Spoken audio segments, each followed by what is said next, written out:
Queen. Mincer. Faggot. Puff. Dyke. Fudge packer. This simple but blunt training exercise is designed to make you think about all the names commonly used to describe gays and lesbians. You soon realise that most are abusive and not a single one is positive. It would seem the language of the street and the playground doesn't have a good word for homosexuality.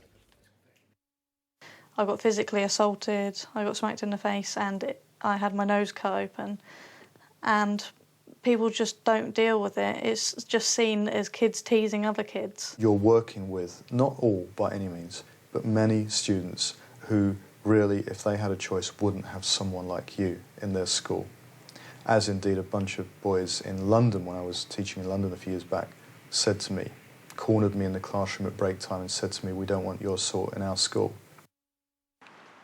These two victims were both forced out of education, one as a student, the other as a teacher, because of their sexuality. Others have lost a lot more. One study quoted by the DFES found that 50% of gay or lesbian pupils who had been bullied at school contemplated self-harm or suicide.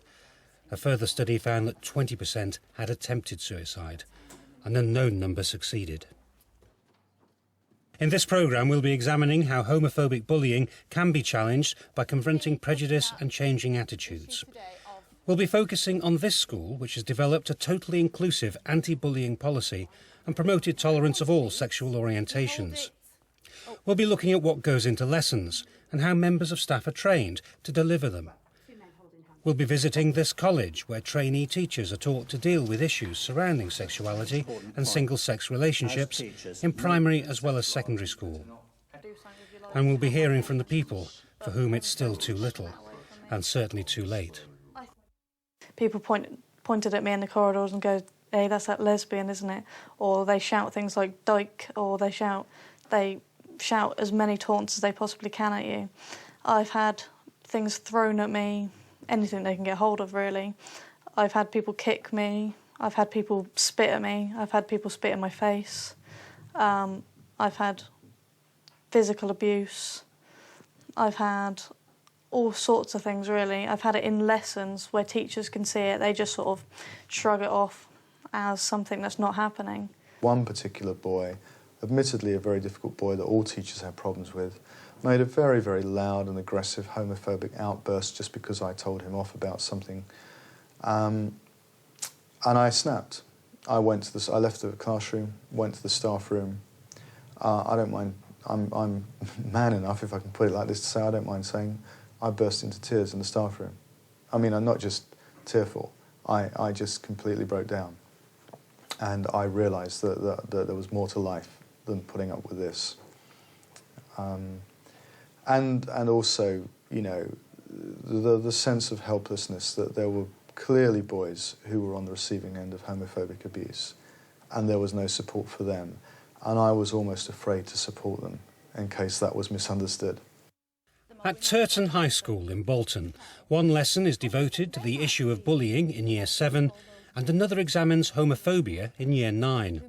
It was a difficult decision, but we felt the younger age group perhaps weren't ready for this Year 7, and we felt Year 9 perhaps were an age where they might be considering their own sexuality, and therefore that was important that we discussed it with that age group. Lessons involve exercises designed to confront stereotyping and challenge attitudes. Why do you think there was not one positive name in there? Yes? I don't know, maybe they're scared of them or something. OK, yeah. The majority of people are straight, so they don't see the fact that why people should be gay, so they just think it's pointless. Christine is a design and technology teacher who began to challenge homophobia when she was also school equality coordinator 5 years ago. Greater Manchester Police had organised a conference on the issue, and it made her realise that some of her pupils must be gay or lesbian, and some may be suffering. She was right. It got some verbal abuse sometimes in class. What sort? Just the usual name calling, like gay boy and faggot and things like that. And how did you respond? I usually just ignored him and got my head down and tried to get on with my work. Yeah? Did it make your life a misery? By the end of school, it did a bit. Such verbal homophobic bullying has been witnessed by 4 out of 5 secondary school teachers, according to a survey used by the campaigning charity Stonewall. 1 in 4 secondary teachers is aware of physical homophobic bullying. Few do anything about it. When I approached staff, they went around the subject and never mentioned homophobia. They were just like, oh, it's obviously just kids being kids. Kids always tease each other. Kids always call each other names. It's just general bullying. They mentioned bullying as a subject. They never ever mentioned homophobia, which is initially what I perceived it to be. Holly gained 6 GCSEs, but decided to leave education. She now works in a shop. Towards the end of my school years, the bullying just got so strong. It happened outside of school as well as inside of school. People targeting me on my way home, when I go out shopping. So I just couldn't tolerate the idea of going into college, going back into the same environment, having to come out all over again. That sort of situation just makes me uncomfortable. I'm now a retail assistant and I only work part-time hours because they don't do full-time hours. I don't earn a lot of money. I am not doing the career I want to be in, as I want to work in the music industry. So at the end of the day, homophobia has ruined my education. Okay, so if you just give you Despite the figures and the evidence, Turton High School is one of only 6% of schools that has a fully inclusive anti-bullying policy. And then I want 10 people. Other activities include what's called stepping out. Pupils are given various roles, ranging from a homeless lesbian teenager to an HIV-positive male. They're then asked a series of questions. If you think yes could be the answer, you will step forward. If you think no is the answer, you would step back. Can you talk to your parents about your sexuality? Back for no. Question 2. Would you chat about your love life with a close friend? Sometimes there's a lot of giggling and a little bit them feeling sensitive or uncomfortable. We do have 1 or 2 pupils who are accepted as being gay, and therefore it's very important that the rest of the school environment, is sensitive to that. And finally, can you get married? Okay, that is brilliant. What I want you to do now is, one at a time, I'm going to ask you to read the person you are on your card. Okay. A gay football captain of a football team. A year 12 male with a boyfriend. A gay youth. A young gay Asian male. Okay, thank you. Right. I would have thought a lot of people, perhaps towards the back, are the ones who are the gay or lesbian ones. Is that generally correct? Yeah. Yeah. Okay, another one that I think was interesting was the football captain. Why do you think they've picked a football situation as an example? Anybody have any ideas about that? You see it on TV and they're all like muscly and everything, and you don't think of gays like that. You think of gays as being like women. Yeah, good. Before introducing lessons like these, the school gathered its own evidence from pupils. They were all given a questionnaire and asked to rank what they considered to be the main causes of bullying. We collected evidence initially, and I think that is very important, about attitudes and about perceptions, and we gave out a questionnaire to all the students. We colour-coded them for each year and gave them several issues, and they had to choose the ones that they thought were important. We found that homophobic bullying came up second on the list after weight as an issue of concern. At the top of the list came weight and size, and then sexuality, ahead of skin colour, disability and religion in the top 5. Then came intelligence, fashion, hygiene, age and gender. Were you surprised it came up so high on the list? We were quite surprised that it came so high on the list, and it then gave us the impetus to go on and obviously tackle the issue. There was no doubt that pupils recognised the problem of homophobic bullying, but would parents? Their views were sought and invitations sent out to attend a meeting organised jointly by the school and Bolton Health Promotion. They were invited to be part of the programme when it first started in this school, and we've nothing but positive comments from them and support for this work in school. I think they see it very much as part of a general tackling of inequality and tackling of any form of bullying within the school, which they found unacceptable. Did many parents turn up? We had about 60 parents responded, yes, so that's quite good. But would there be a subsequent backlash once pupils started the lessons dealing with homophobia? Have you had any parents object? No.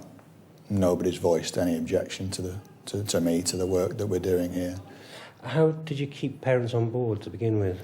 All the programmes that are put through citizenship that have any element of religious, sex education, drug education, we have to notify parents of what the programme contains.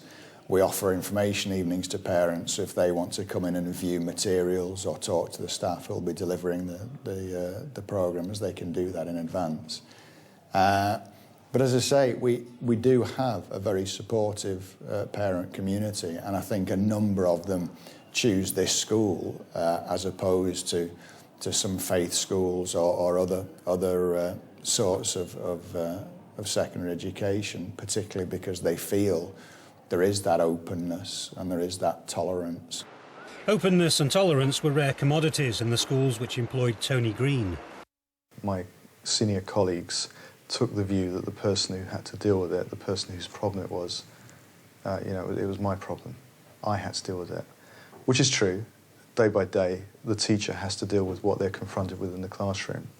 But when you feel that there's no real support, and when finally my head teacher actually said to me, after all, this is such and such a town, meaning Middle England, and this is a boys' school, with the implication of what can you really expect, I think that was one of the most disheartening comments I've ever heard from anyone to whom I've looked up to in a professional capacity. Tony taught in 2 schools with a long break in between because of depression. He's now given up on teaching and wants a career in journalism. When people, hear me talking about my experiences of homophobia in the classroom, I think sometimes what's hard for them to grasp is the extent of the grinding down day by day, the effect it has on you. It's not always the dramatic stories, the horror stories, of which I have a few. It is about this constant homophobic abuse that kids direct at each other and at adults, whether or not they seriously think the person concerned is gay. And so whether or not you've come out to students or not, you're hearing this all the time. In my last school, which was a boys' school, it literally was all the time. My union at one point told me to record every incident, and I told them that would be a physical impossibility. But it's not just overt abuse that does the damage. Pupils, without thinking, use words and terms that are homophobic. This Turton High School training session soon turns into a discussion about the word gay. The fact that it's used to describe even inanimate objects. Well, how can a chair be gay? Right. Are you saying that chair is homosexual, Yeah. And rather than just... Because you hear it so often, and that they're not saying somebody's homosexual or what, that they are meaning it's rubbish, they don't want to do it, they're bored, whatever. But you get used to it, don't you, I suppose? And the problem is it's not just a word, though, is that when you consider it, it's an actual identity. Oh, yeah. If you look at maybe another identity word, I don't know, disabled or...